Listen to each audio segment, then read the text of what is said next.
First என்னென்னு கேட்டால், இந்த விளம்பரம் வந்த உடனே அந்த தமிழன் டிவியை முற்றுகையிட போகிறோன்னு ஒரு போஸ்டர் வருது.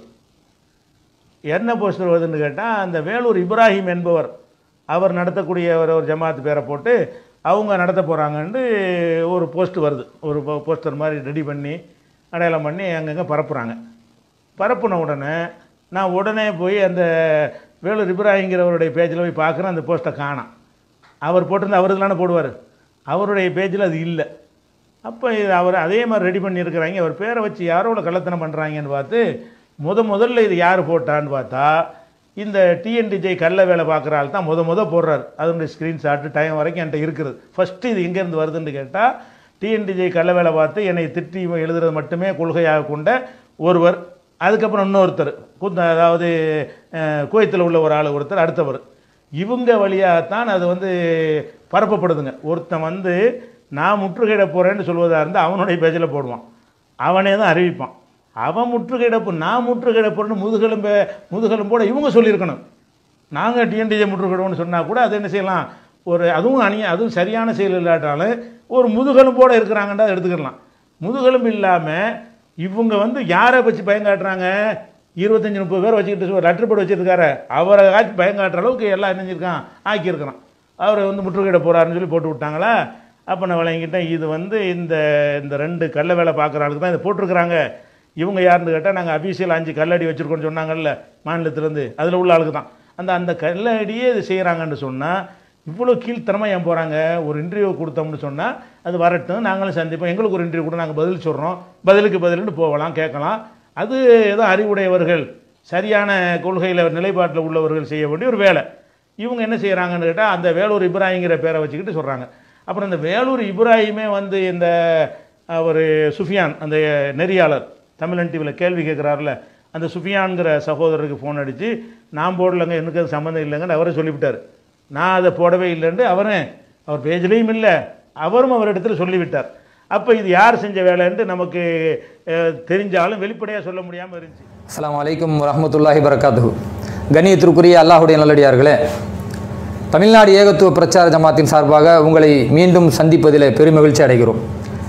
சமீபத்தில் தமிழன் தொலைக்காட்சி முற்றுகை, பிஜே என்ற கிரிமினலுக்கு தொலைக்காட்சியில் வாய்ப்பு தருவதா அப்படின்னு ஒரு போஸ்டர் போட்டு அது வைரலாக பரவி, அந்த செய்திக்கு பிறகு பிஜே கொடுத்த விளக்கம் இதெல்லாம் நீங்கள் பார்த்துருப்பீர்கள்.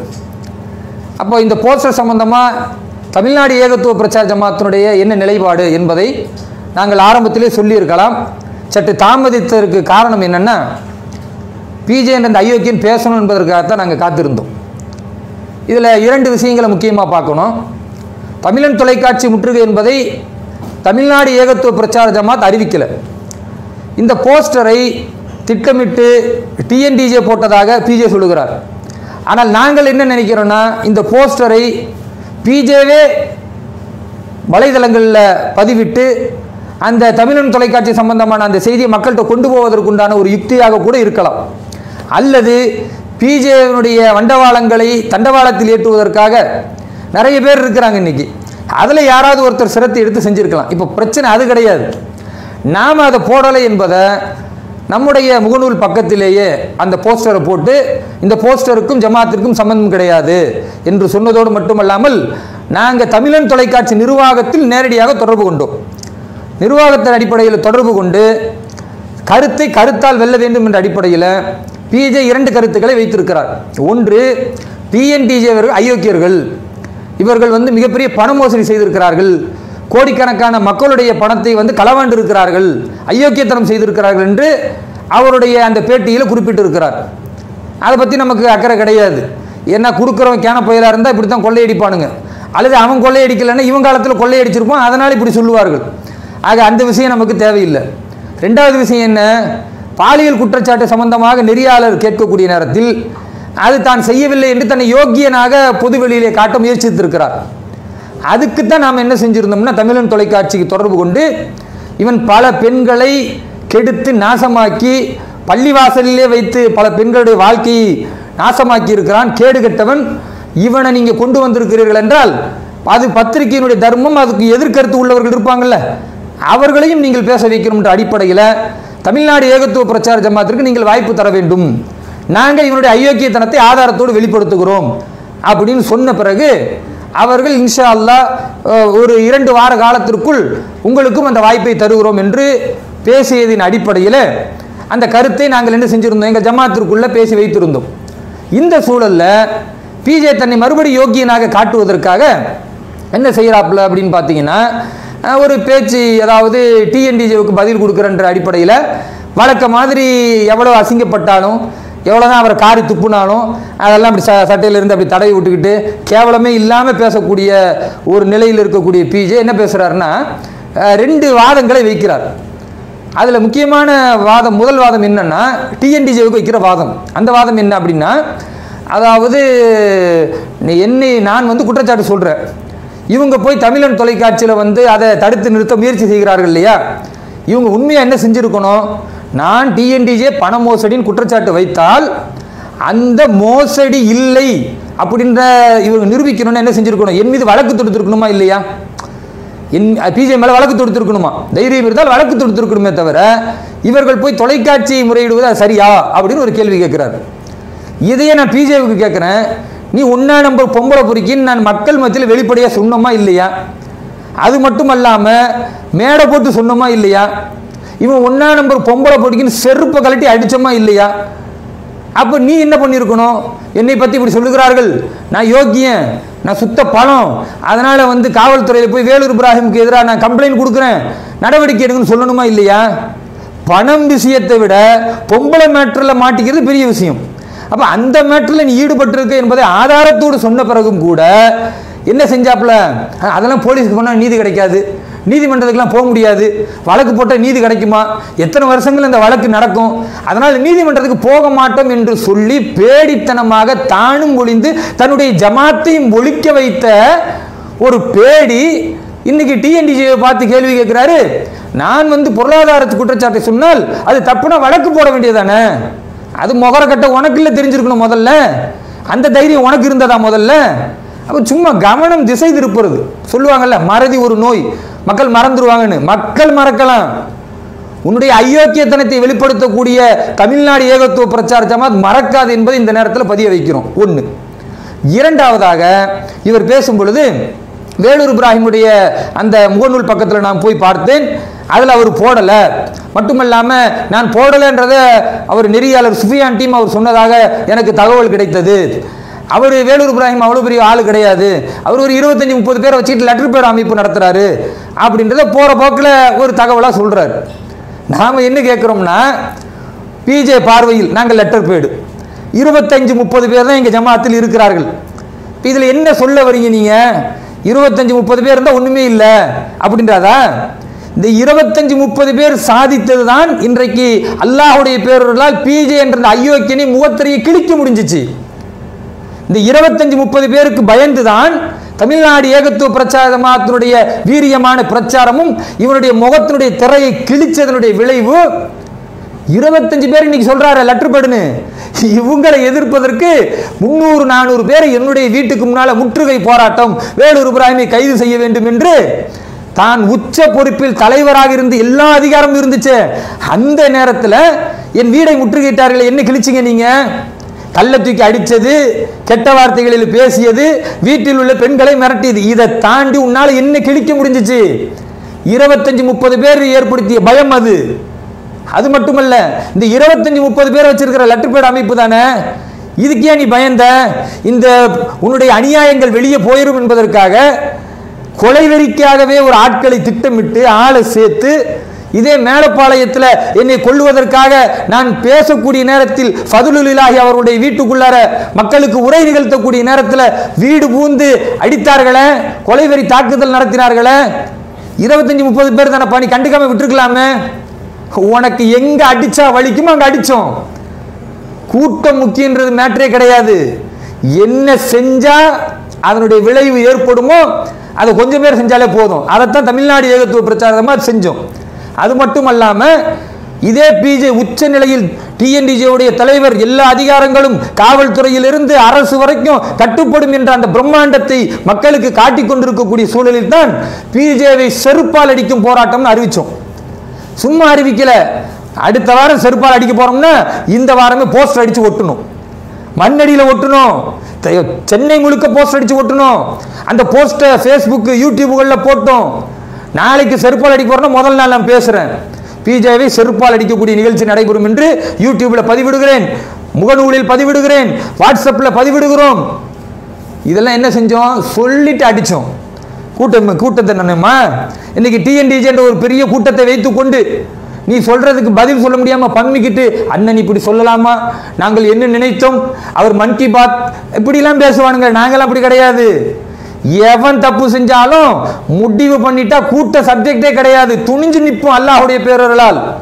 அப்படி நின்று பிஜேவை செருப்பால் அடிக்கும் போராட்டம் சொன்ன மாதிரி நிகழ்த்தி காட்டி அதை வீடியோ பிடிச்சி வெளியிட்டோம். அப்ப என்ன அட லட்ரு பேரா 25 பேரா 30 பேரா 50 பேரா கணக்கே கிடையாது. வெற்றி தருவதுதான், யார் வெற்றி ஈட்டுகிறார் அதான் மேட்ரு. அல்லாஹ் திருக்குர்ஆனில் சொல்லி காட்டுகிறான் இல்லையா, கம்மின் ஃபியத்தின் கலீலத்தின் கலபத் ஃபியத்தின் கஸீரத்தன். எத்தனையோ சின்னஞ்சிறு கூட்டங்கள், எத்தனையோ பெண்ணம்பெரிய கூட்டங்களை வென்றிருக்கிறது பிஇذنில்லாஹ், அல்லாஹ்வுடைய உதவியை கொண்டு. அப்போ உங்களை மாதிரியான அயோக்கியர்கள் எவ்வளவு பெரிய கூட்டமா இருந்தாலும் நாங்க 25 50 100 வெல்லுவோம். அல்லாஹ்வுடைய உதவியை கொண்டு உங்களை முகத்திரையை கிழிப்போம். அதுக்கெல்லாம் அஞ்சிய மக்கள் கிடையாது. அதையும் தாண்டி இதே அயோக்கியன் பிஜே இந்த பாலியல் ரீதியான பெண்களை நாசப்படுத்துறன்றத மக்களுக்கு வெளிப்படுத்தி காட்டுவதற்காக தமிழகம் முழுக்க இந்த செய்தி போக வேண்டும் என்பதற்காக முதல்வர் வீடு முற்றுகை அறிவிச்சோமா இல்லையா? எவ்வளவு பேர் அறிவிச்சோம்? பிஜே பாஷையில் சொன்னா லெட்டர் பேட் அமைப்பு. லெட்டர் பேட் அமைப்பு முதல்வர் வீடு முற்றுகை அறிவிப்பார்களா? முதல்வர் வீடு முற்றுகையை அறிவிச்சோம். காவல்துறை கைது செய்யும் என்று சொன்னார்கள். பரவாயில்லை, அந்த கைதுக்காவது இந்த அரசாங்கம் செய்தி கொடுத்து அது ஒரு செய்தியாக இந்த அயோக்கியனுடைய இந்த அக்கிரமங்கள் மக்கள்கிட்ட போகணும் என்பதற்காக திட்டமிட்டபடி முதல்வர் வீடு முற்றுகை. ஜெயலலிதா அம்மையார் அவர்கள் ஆட்சி பொறுப்பில் இருக்கிற நேரத்துக்கு எல்லாரும் பயந்த சூழல்ல கூட அல்லாஹ் மட்டுமே தவக்கல் வச்சு இந்த அயோக்கியனுடைய முகத்திரையை கிழிக்கணும்னா மீடியாக்கள் திரும்பி பார்க்க வேண்டும் என்றால் செய்வோம், இறங்கணும். செஞ்சு காட்டணுமா இல்லையா? முதல் வீடு முற்றுகை இட்டுமா இல்லையா? அல்ஹம்துலில்லாஹ், அல்லாஹ் எங்களுக்கு அதில் வெற்றியை கொடுத்தானா இல்லையா? அதுதான் வெற்றி. அது மட்டுமல்ல, அதன் பிறகு சிறைக்கு சென்றோமே, பயந்தோமா? திரும்பி வந்து இந்த அயோக்கியனை பத்தி சொன்னோம். அப்ப சும்மா போற போக்குல 25 30 பேர்னா அடே 25 30 பேர் இல்ல 50 பேர் இல்ல, இன்னும் 10 பேர் வச்சுக்கீங்க. நாங்க இறையச்சத்தோடு செய்ததற்கு அல்லாஹ் உதவி செய்ததின் விளைவாகத்தான் இன்னைக்கு நீ இழிவுல மிக கீழான இழிவு நிலை அடைந்திருக்கிறாய், கேவலப்பட்டு போயிருக்கிறாய். காரி துப்புறானுங்க. தௌஹீதுன்னு சொன்னா வெளியே தலை காட்ட முடியல. அந்த தாவாவை நாங்களும் செய்யறதுனால எங்களுக்கும் சேர்த்து அந்த அசிங்கம். இவ்வளவு கேவலமான ஒரு இழிநிலையை தமிழக அறிஞர்கள் யாருமே அடையல.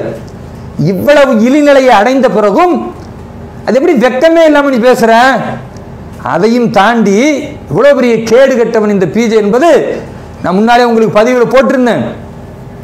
இந்த பிஜேவும் இவனுக்கு சொம்பு தூக்குன சையது இப்ராஹிம் கோவை ரஹமத்துல்லா இவர்களை வைத்துக்கொண்டு என்ன செஞ்சிருக்காங்க? என்னுடைய மனைவிய என்னுடைய மகளை மிக கொச்சையாக ஆபாசமாக வீடியோ எடுத்து, நேரடி கண் பார்வையில் வீடியோ எடுத்து அதை மக்கள்கிட்ட பரப்புனிய. உனக்கு துளியாவது இறையச்சம் இருக்கா? நீ பேசுற இவர்கள் கூட்டம் சின்ன கூட்டம். அடே கூட்டம் சின்ன கூட்டமா இருந்தாலும் நாங்கள் எதிர்த்தது பிஜே என்ற அயோக்கியன, டிஎன்டிஜே என்ற அயோக்கிய அமைப்பை எதிர்த்தோம். நீ யாரை எதிர்த்த? ஒருவனை இன்டலெக்சுவலாக டச் பண்றோம்னு நினைச்சுக்கிட்டு என்னை பாதிப்பை ஏற்படுத்த வேண்டும் என்று என்னுடைய மனைவி என்னுடைய பிள்ளைகளை எல்லாம் தொட்டு பார்த்தாயே, இழிவுபடுத்தினாயே, பக்கிரமாக ஆட்களை வைத்து பேச வைத்தாயே. நாங்க பேசணுமா? நாங்க பிஜேவுடைய மனைவியை பேசியிருப்போமா? பிஜேவுடைய மகளை பேசியிருப்போமா? டிஎன்டிஜேவில் எத்தனை சகோதரர்கள் இருக்கிறார்கள், அவருடைய மனைவியெல்லாம் பேசியிருப்போமா? இல்லை, வரம்பு மீறல. ஏன்? அவங்களாம் எங்களுடைய சகோதரிகள். இவனை மாதிரி ஒரு அயோக்கியம் எதுக்கு வேணாலும் துணிவான். ஆனா அல்லாஹ் எங்களுக்கு வெற்றியை தருவான்.